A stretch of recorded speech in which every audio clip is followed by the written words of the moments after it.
Okay, so I might not be the best person to talk about this, given that I guess in some ways, well, I literally do sell my presets, but I sell them for, I guess, a tiny amount of money. So if you don't know, in the description there's a PayPal thing, and basically £3 to £5 you get access to my Google Drive folder where I put essentially all of my presets and future presets and all that sort of stuff.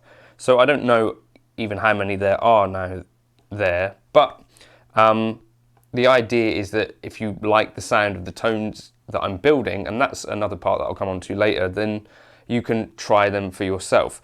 Now, I guess the thing that this video is about is, should you really do that, or not even with mine, but with any kind of paid presets? What should your expectations be? What are the potential areas for disappointment, and some other things like that? And I can talk about it in context of what I do. I don't know what the other people do. I do know that they sell presets generally for quite a bit more money, but leave me alone, Sam Brox. I'll get back to you. But first of all, I think the thing that most of us are familiar with is the idea that guitars, to some extent, or to a great extent, will have a big impact on the tone.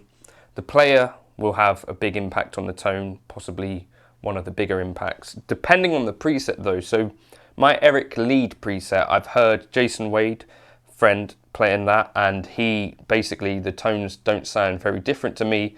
And the other thing is that when I play lots of different guitars through that same preset, because of the amount of gain and compression, things start to sound quite a lot more similar than some other presets. Now, if you've got like a clean to edge of breakup tone, I think it's going to be more the case that the character of the guitar, the character of the pickups, and the character of the player are going to be influencing that eventual tone.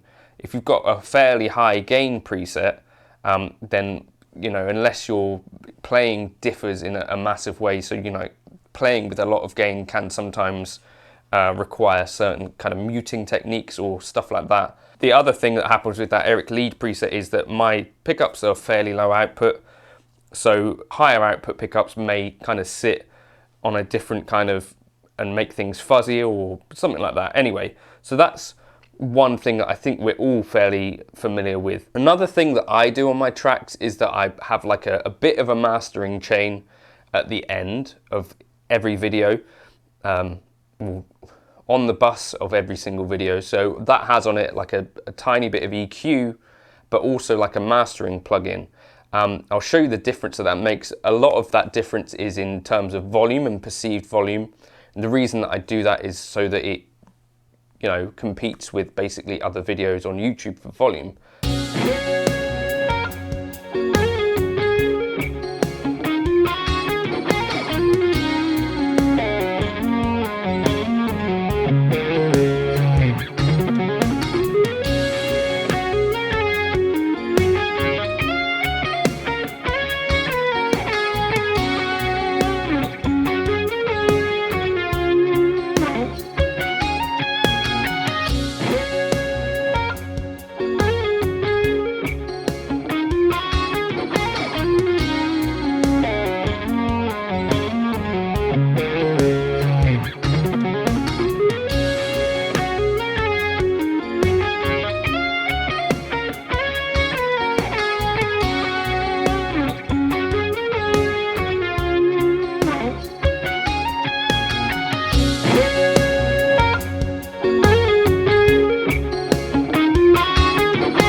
I think personally most of what I hear would be a volume difference.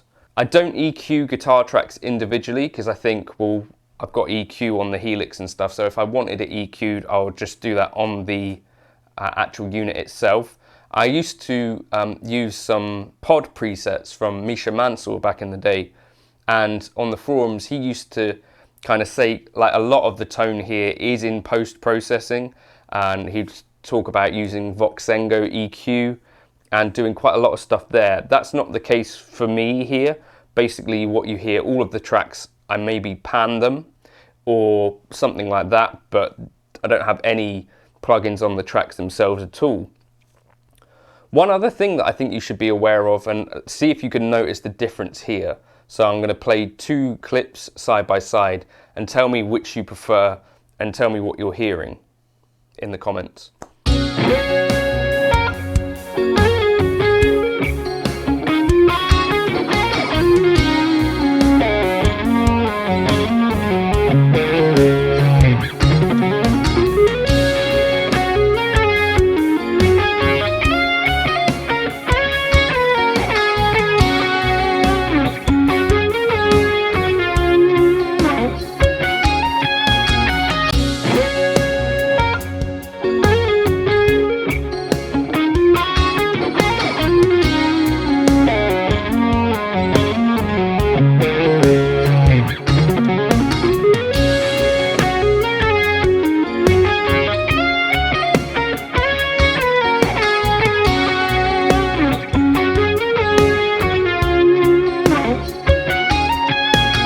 Maybe leave that comment before I tell you what I'm about to tell you.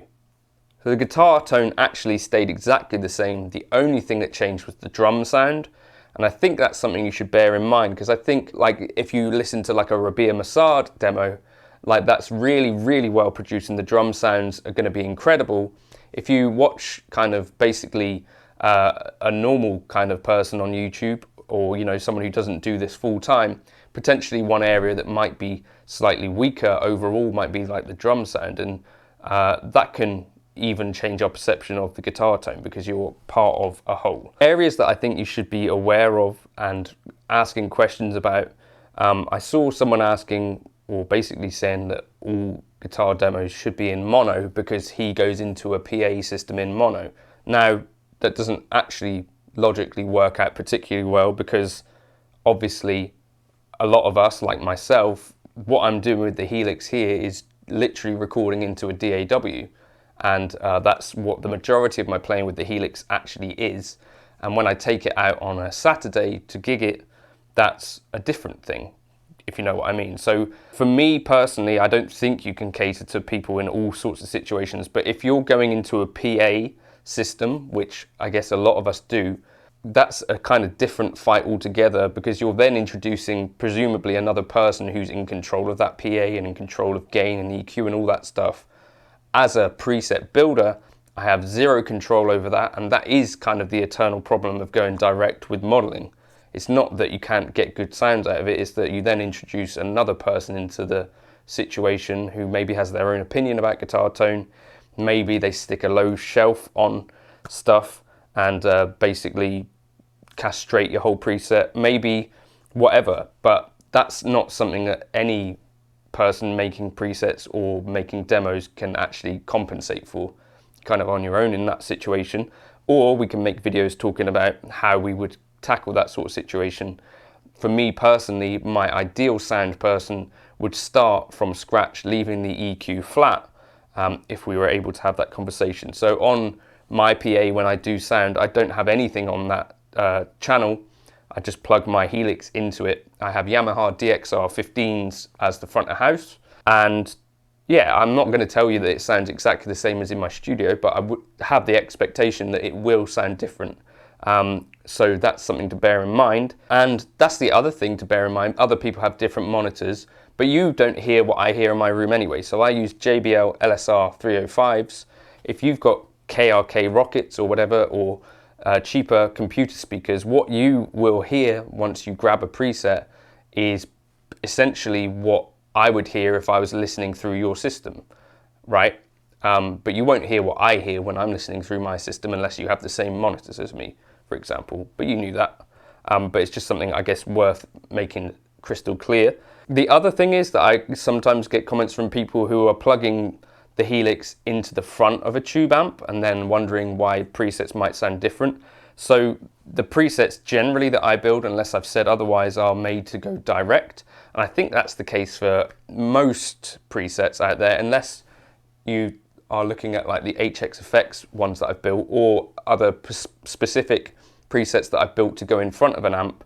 Then what you are doing essentially is adding another gain stage, you're adding another tone stack, and generally what will happen, this might not even sound bad to be fair, so I've plugged into the front of a Fender Champ before with some Helix presets, they sound absolutely fine, but bear in mind if you've got a higher gain preset for example, then you're just going to have more and more gain and things might just end up sounding a bit smaller, maybe a bit boxy or whatever, less open, but it could work. Experiment with that though. So if you are plugging into the front of an amp with a full Helix preset which has an amp and cab in it, be careful, expect that it won't sound probably much like what you heard in a demo at all. There's just no way to know what it will sound like. So for example, I could plug a Helix in front of a Vox AC15 with my Eric lead preset. It's going to sound vastly different to if I plug into normal monitors or into the Mesa Boogie Lone Star, and it's also going to sound vastly different depending on where you've got the settings on the Vox. It's going to be, there's no way of anyone knowing what that might sound like, and it's nothing to do with the person who's made those presets. Your results are going to be kind of up to you at that point. I've had really good results plugging into the effects return of an amp, and for that case I would just leave the cabinet on or IR on and try that. As you turn it up louder, I think it sounds a bit more natural, in my opinion. It doesn't get all spiky and stuff.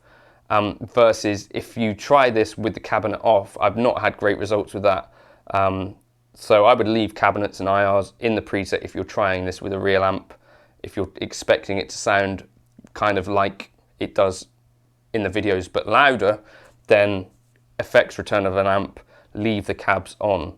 So it's kind of weird advice, but that's the closest that I've got to being able to just go plug and play, right, that sounds like what I'm used to. The reason that I tried to show you how I build most of these presets is because I think if you've got time to kind of learn this stuff, there's way more that you could do with these units once you start to learn how to use them. I know there's a whole bunch of people that just don't have time to do that sort of stuff, and I think that's also quite a big part of the audience that end up buying presets in the first place.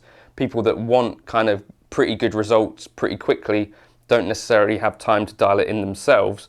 But if you do see a video of mine where you'd like the tone, generally you could be able to find a video where I've actually dialed that in. I try and show you how I do it, you know, teaching Amanda Fish, so that you don't even have to necessarily want to buy the presets or anything, but you might learn a tiny something or something that I'm learning in the video, you know, whether it's talking about what these actual effects are based on, looking through manuals, or kind of working out new ways of doing routing within the Helix, routing if you want to call it that, or different kind of drive combinations that I found, or different amp combinations that I found. Hopefully in the videos there's some kind of logical explanation or a little bit of something that you could kind of figure out, and this might help you build your own presets. That's the idea of what I'm doing. I'm not necessarily trying to just get very, very rich from it. The idea is that hopefully you can learn something maybe from some of these videos sometimes. And so you wouldn't even necessarily need to buy the presets to get good tones. And the other thing is that once you've paid for that once, you don't need to pay again because you can get future updates as well. So yeah, my thinking is that if you're plugging into a real amp, or if you're always plugging into a PA or something like that, then paid for presets may not be the best route to go, because you're going to have to learn to do some tweaking yourself anyway. But if you have the kind of safe expectation that what you're going to be getting is something close to that video, or I did see it explained like something like someone sets up a rig, it's their rig, they play it, and they hand it over to you and say, try this. I saw that as an explanation for something. I think that's kind of a fair point, but context definitely matters. You know, if you hear it in a mix with like good other sounds and good playing and stuff, it's going to sound very different to dodgy playing in a dodgy mix. There is that to bear in mind. I've had other experiences where personally I felt like the tones that I got out of potentially Kemper profiles didn't sound to me that close to what I've seen in other things. I don't know what other people do with kind of post-processing or anything like that. This is just speaking about what I do, but I think a fair expectation is that it's going to sound pretty close, but that if you're using these things live, if you're plugging into an amp, then reasonably you want to kind of get the sense of how these things are built anyway. So, I don't know, watch more of my videos. Hopefully that's interesting, vaguely worth talking about. Leave your thoughts in the comments. I think it'd be fair to say that I give a fair representation of what the presets are going to sound like. I do play like a fair amount of guitars through them, and not all of those guitars are expensive. Like I played Sires through them, I played Ibanez AZ ES through them, Yamaha Pacificas. To me, it's not like there's a world of difference. Kind of they sound how they're going to sound. There's not any post-processing on the actual guitar tracks. There's a bit of mastering, but nothing kind of crazy.